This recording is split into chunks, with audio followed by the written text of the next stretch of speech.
we had a meeting in The Hague, a NATO meeting between NATO countries that there was a lot of anticipation for. And there was a lot of anticipation for two reasons. Number one, because NATO, and most of NATO that is, Olaf Scholz, Emmanuel Macron of France, the NATO Secretary-General Mark Rutte, they were all making a full court press to essentially make Trump happy by any means necessary. And they did this in more substantial policy ways. And we saw that by NATO coming together and agreeing to 5% across the board defense spending, 3.5% on military budgets, 1.5% on other types of spending, roads that connect military bridges, military bases, important logistics and infrastructure investments that are necessary for self-defense, resource extraction for critical strategic resources, stuff of that sort. So that was delivering on a long ago requested 5% number that was put by the United States that most did not take seriously, that most took as an opening gambit, but now Trump can take the mantle of and parade it around as a victory. Now, there was Spain that got an exemption, but, Trump did come out and say Spain is terrible during the meeting because it refused to commit to 5%. They want a little bit of a free ride, but I will make them pay it back on trade. So there is that little bit of negativity from Trump directed at Spain, indicating that maybe he'll use trade and tariffs as a type of pressure against the Spanish to get them to spend more on defense spending. So that was the substantive ways, the policy-oriented ways by which these NATO countries wanted to sway over President Trump. Mind you, that since Europe is still not at an economy of scale, and this is something that they're going to have to work on, them taking all of their money and just spending it on pre-existing defense procurement in Europe, even if though they should be expanding the orders if they want more cost-effective orders per artillery system, per tank, per armored vehicle, per belt of ammunition, because the economies of scale and dealing with that issue is going to be the biggest issue for the Europeans. A lot of these purchases are probably going to come from the United States due to the fact that the United States, while still not what it used to be, it still has more of a lockdown on economies of scale when it comes to defense production.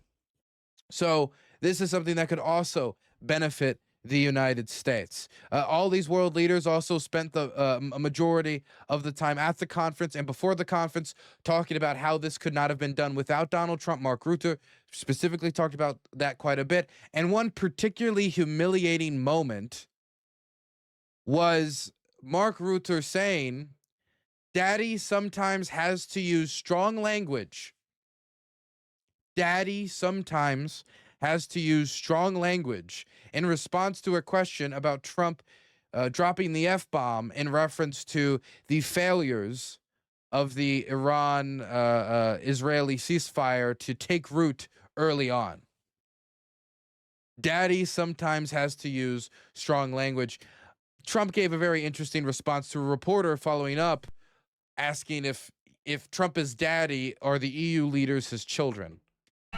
Go ahead, back white, yeah. White jacket, yeah.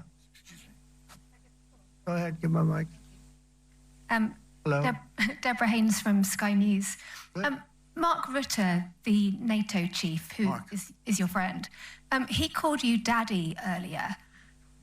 Do you regard your NATO allies as kind of children? No, he likes me. I think he likes me. If he doesn't, I'll let you know. I'll come back and I'll hit him hard, okay? No? He did it very affectionate. Daddy, you're my daddy. Do you regard your NATO allies, though, as kind of like children in the... This is where we're at.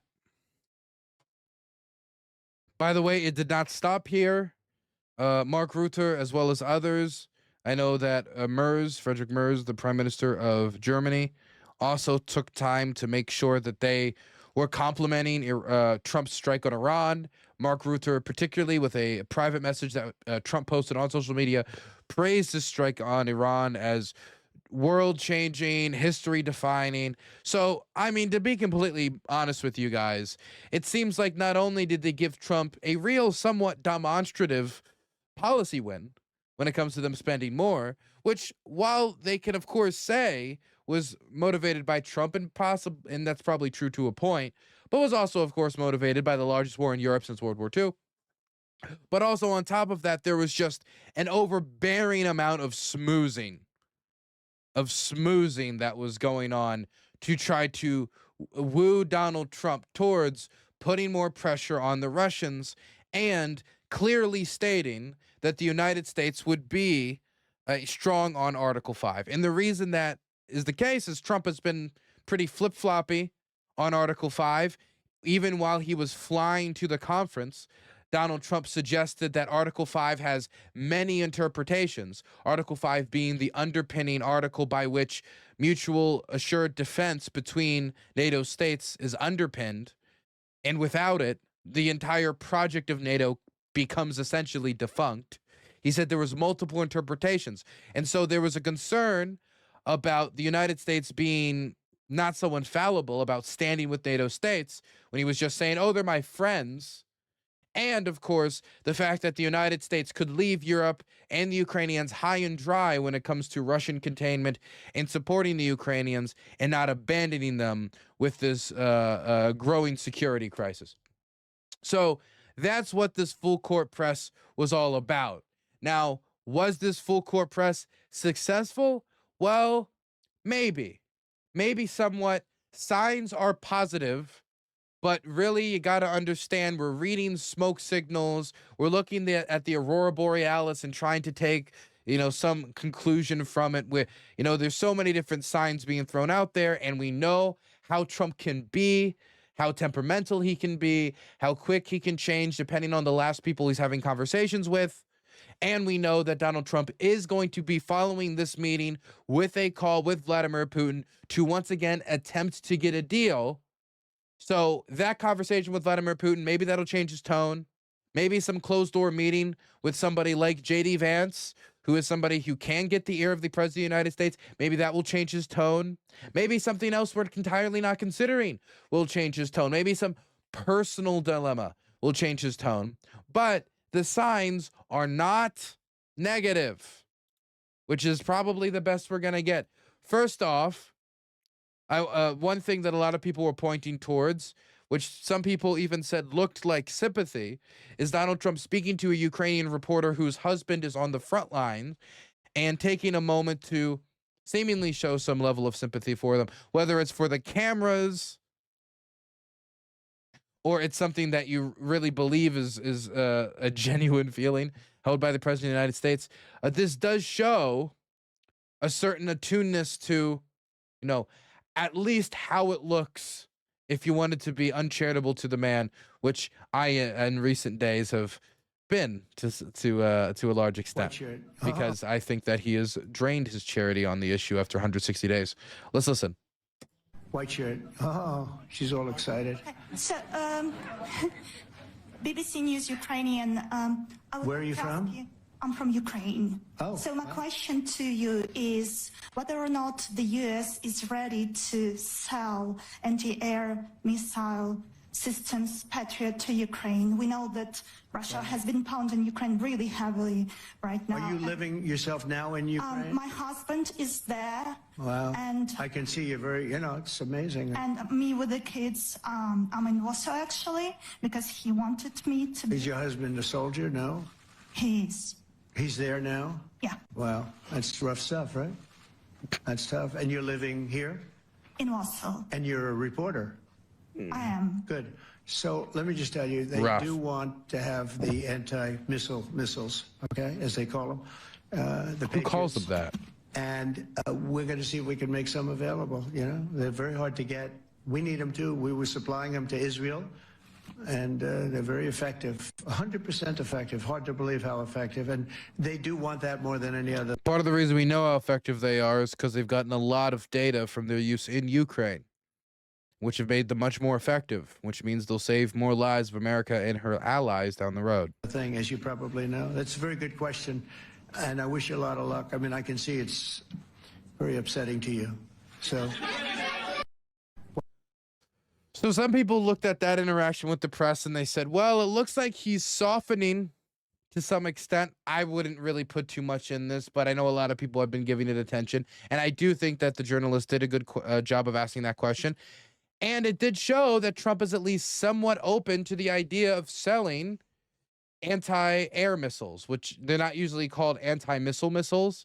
I think maybe he's afraid that if he just calls them missiles, people are like, why are we selling missiles to bomb Russia? You know, instead of, you know, they're anti-air missiles. Maybe some people don't know what that means, and Trump is dumbing it down a bit, or that's just a normal Trump filter when he hears something.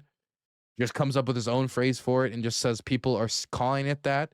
Either way, though, he did show an openness to provide anti-air missiles, but he continued to point at the issue of a lack of supply, which is a real issue. But if we continue to see flare-ups in the Middle East and diversion of resources, including our drone interceptors, to the Middle East, it'll make those of a rarer and rarer supply, make it even harder to provide them. So depending on whether or not a ceasefire extends into a peace deal and we come to some longer-term settlement with the Iranians, and that holds, might end up having a big impact on whether or not the United States government feels that it has the maneuverability to sell Patriots to Ukraine, since we know it isn't going to come with an aid package. The Ukrainians have already offered $15 billion to buy them, but this is the first, I would say, more recent openness from Trump that we've seen to selling these systems to the Ukrainians. Trump also had a private meeting with Zelenskyy, which both Zelenskyy and Trump described in positive terms, and those who were witness to the meeting described in positive terms. I know that Trump talked about it here, and so you can listen to it his own words, that he's not talking about Zelenskyy as a salesman, so it's probably a good sign. It couldn't have been nicer. I think I'd like to see an end to this. I do. I think what I took from the meeting couldn't have been nicer, actually. But I took from the meeting that he'd like to see it end. I think it's a great time to end it. I'm going to speak to Vladimir Putin, see if we can get it ended. But look, these are brave people. They're fighting these wars all over the place. You know, last week they had, I guess, close to 7,000 young soldiers, Russian and Ukrainian soldiers were killed. 7,000 in 1 week. It's crazy. It's crazy. So I'll be speaking to Putin. No, I had a good meeting with Zelenskyy, and I had a lot of good meetings. We had a lot of good meetings with a lot of people, a lot of great leaders. But he's fighting a brave battle. It's a tough battle. So the meeting entailed a few things. First, let me read Zelenskyy's, because we don't know everything that was said in the meeting, but we've heard a few things. Zelenskyy said about the meeting, I had a long and substantive meeting with President Donald J. Trump. We had covered all truly important issues. I thank Mr. President. I thank the United States. We discussed how to achieve a ceasefire and a real peace. We spoke about how to protect our people. We appreciate the attention and readiness to help bring peace closer. Details will follow. Now, the details have not been posted yet. I don't know what details are going to follow, but he's saying details will follow. What was discussed apparently had to do with the bodies that were transferred to the Ukrainians, where the Russians put a bunch of bodies on the border and all of a sudden said, hey, we have all these bodies on the border, Ukraine, take them, exchange them. Ukrainians scrambled to get some bodies, got 27, exchanged them, and then the Ukrainians reported since then that the bodies included the dead remains of, corpses of Russian soldiers. And this information was said to Donald Trump. He also showed Trump a map, trying to show him, like, hey, these areas that you hear where the Russians are doing so fantastic, well, it's actually a little bit more nuanced than that, and showing different problems that the Russian war effort has forward. Essentially, I think trying to show, hey, Ukraine isn't a losing effort. If we work together, maybe it can be a pretty successful effort. I assume that's probably the pitch that he was going for, since Trump likes to be on team winner. He tends to be on that team. Can I also say that a big problem with body recovery, because I have filmed body recovery, it's pretty heavy work. It's actually quite dangerous. And I remember speaking to one veteran body recovery guy who'd been doing it even before the war, recovering World War II and World War I bodies, that they have maybe recovered 20% of the bodies that they need to recover. And that recovering bodies of their own soldiers and the enemy is quite dangerous because they are fired upon. And he even told me that one of his associates who was engaging in body recovery was killed out in the field while trying to recover these bodies. So it is quite difficult work. Now, whether or not this aid is sent to Ukraine, I think will, or not aid, this weapon sale is done to Ukraine, some sort of air defense system, I think is going to be demonstrative on whether or not the Trump administration is willing to put pressure on the Russians. There's two measures by which to, I think, look for to see if the Trump administration has finally thrown in the towel on getting a settlement with the Russians, and they have accepted the fact that normalization is not likely while the war is going on and that pressure has to be built. The two things to look for is, number one, the Senate's package in the that's currently has 85 co-sponsors, Lindsey Graham's bill that produces secondary sanctions consequence for the Russians. Even if we have word right now that the Trump administration is trying to water it down before it is passed through, we'll have to see what that last version looks like. And if it does pass through, then it will indicate some amount of pressure that the Trump administration wants to put on the Russians to come to the table. And the other thing to look for is any amount of substantive billion-dollar level weapon sales. I have seen $50 million sales, but in the grand scheme of things, that is not really anything. And it had to do with F-16 plane management, like maintenance and stuff of that sort. What I'm talking about is billions and billions of dollars worth of missile interceptors, billions and billions of dollars worth of artillery shells, billions and billions of dollars worth of armored vehicles to help transport Ukraine's troops and to help preserve their manpower, which is a big issue for them. If we see that, whether through an AIDS package, which I find unlikely, or a weapons deal that could be partially financed by the Europeans and the Ukrainian budget, but mostly the Europeans because there's only so much left in the Ukrainian budget, and that should largely be focused on making a defensive, internal domestic arms industry. If one of those two things happen, then I think that is a real solid indicator of change. Until then, these are all words, because again, all it takes from Trump is one meeting with Putin, and we could see a 180. We could also see possibly no movement, and he comes away from it like, okay, Putin didn't offer anything new. It's all the same old, same old. The media saying I'm getting played. Europe is giving me what I want. I could get a weapon sale, which means selling more weapons from the United States, which is good for us. Well, maybe I guess I should take this path. It is the path of least resistance. It's the path where I can claim victory when we're kind of short of victories right now, when there's even a question of whether the bombing of Iran was really that effective in crippling the Iranian atomic program. A victory right now would be good, and continuing to delay and drag our feet on this is not going to get us a victory anytime soon. And how much could we claim a victory of Russian successes anyway? Another thing that I think is a positive sign is Trump responding to a question about Putin's territorial ambitions and on whether or not Putin wants to conquer countries outside of Ukraine. And his answer, instead of, which was Steve Witkoff's answer, which is Trump's chosen negotiator, he said, well, no, I don't think that's the case. They don't really want anything outside of Ukraine, which he said that, of course, to Tucker Carlson. Who else? Who responded, of course, because I wouldn't, as if Tucker Carlson is Vladimir Putin, or believes the things that the Russians believe, or wants for Russia what the Russians want for Russia, or can even relate to these people in any way. But that type of naivete that was put forward by Trump's top negotiator, his business pal from the real estate days, made a lot of people very nervous. And Trump is instead saying it's possible, which is not yes, but it is still, it's possible.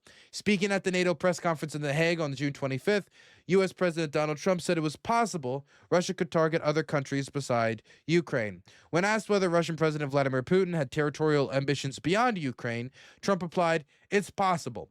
I know one thing. Putin, would like to settle the war. He would like to get out of this thing. it's a mess for him. He also said that he's like a good guy or a nice guy or different things on different occasions, you know, which isn't true. And it kind of contradicts this. But maybe it could be a case where Trump interpersonally likes Putin, but then Putin puts him in a position that means the path of least resistance means just continuing to give the Ukrainian support until he does come to the table. But the biggest positive indicator, even though this statement is still so limp-wristed, is the fact that Trump allowed the joint NATO statement that the United States also is signing on. It's a joint NATO statement to include a direction of the blame for the aggression at the Russians. This is something that should have been clear since 2014, but from the Trump administration, which has spent 150 days walking on eggshells with no benefit, it is a movement.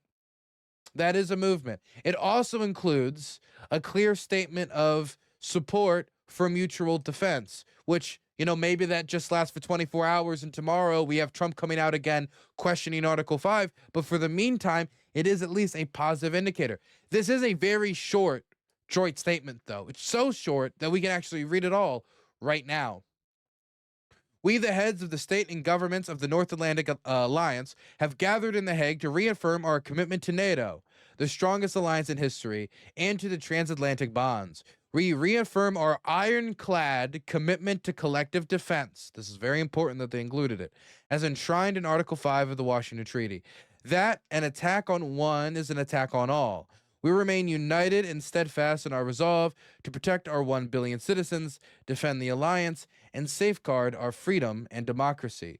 United in the face of profound security threats and challenges, in particular the long-term threat posed by Russia to Euro-Atlantic security, this is a continental transatlantic security, and the persistent threat of terrorism, allies commit to invest 5% of GDP annually on core defense requirements, as well as defense and security-related spending. So this seems to indicate that Trump did not have a problem with 3.5% being on military spending and 1.5% being on security-related spending. I was worried that maybe one way he could wiggle out of it is saying, no, 5% has to be on military spending, and everything else on top of that could be on security-related spending.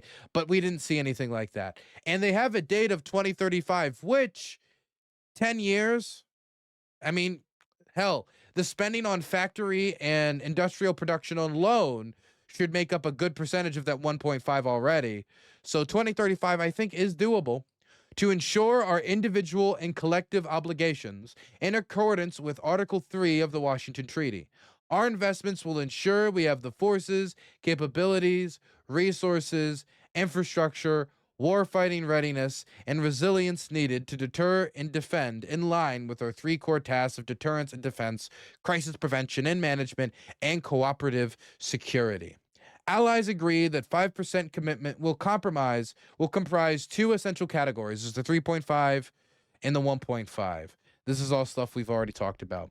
Number 4, we reaffirm our shared commitment to rapidly expanding transatlantic defense industrial cooperation and to harness emerging technologies in the spirit of innovation to advance our collective security. So what this sounds like is American defense procurement. We will work to eliminate defense trade barriers among allies and will leverage our partnerships to promote defense industrial cooperation. We express our appreciation for the generous hospitality extended to us by the Kingdom of the Netherlands. We look forward to our next meeting in Turkey in 2026, followed by a meeting in Albania. Wow. I'm hyped for that Albania meeting. I know all my homies are hyped for the Albania meeting.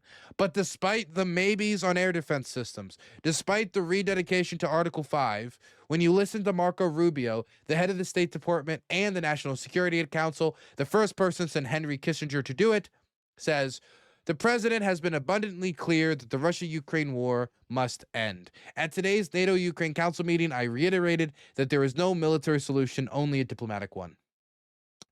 The problem for Marco Rubio is, and, you know, I understand that this is probably just messaging for the base, messaging for the public, and they're just, throwing doves around because it's popular. At the end of the day, the diplomatic solution also entails a military one. A lot of times you cannot get a diplomatic solution without a military solution. The United States wanted a peace treaty with the North Koreans and the Soviets in 1951 on the Korean Peninsula. We had to wait 2 more years for Stalin to die in a pool of his own piss for us to make any progress on it. And those 2 extra years of them grinding themselves down on defensive positions in the South did convince them that they probably had made all the progress that they were going to make. Now, I'm not saying that they want another 2 years of this war, even though that looks like something that could be in the cards, considering the pace of how these negotiations are failing. But what I am saying is that even if you want a diplomatic settlement, even if you want a Korea-style settlement, which I don't think is the best case scenario, even if you want a settlement that sees the Ukrainians get some of it back, but not all of it back, as sometimes were suggested by Trump before being immediately abandoned, if you want any type of diplomatic settlement, that's ultimately going to have to come also from some amount of military and economic pressure, taking advantage of the fact that the Russians are sliding towards a recession, to add more economic pressure, allowing the Senate bill to pass through, maybe building more pressure even on top of that, coordinating it with the transatlantic allies, as well as giving the Ukrainians the military force to make the Russians really feel like they're slamming their head against the wall. Because if they feel like each time they slam their head against the wall, the bricks budge a little bit, that gives them a hope that could continue the war. And if we want the war to be over, that means acknowledging the fact that the Russians are not going to be convinced by soliloquies about the humanity and the humanity of man and the brutality of war. They're going to be convinced by hard power, and that is what the Trump administration has solely lacked at every stage of this negotiation process on showing that it's willing to commit. And until the Russians think the United States can commit that, they won't even think about engaging seriously with negotiations. Daddy sometimes has to use strong language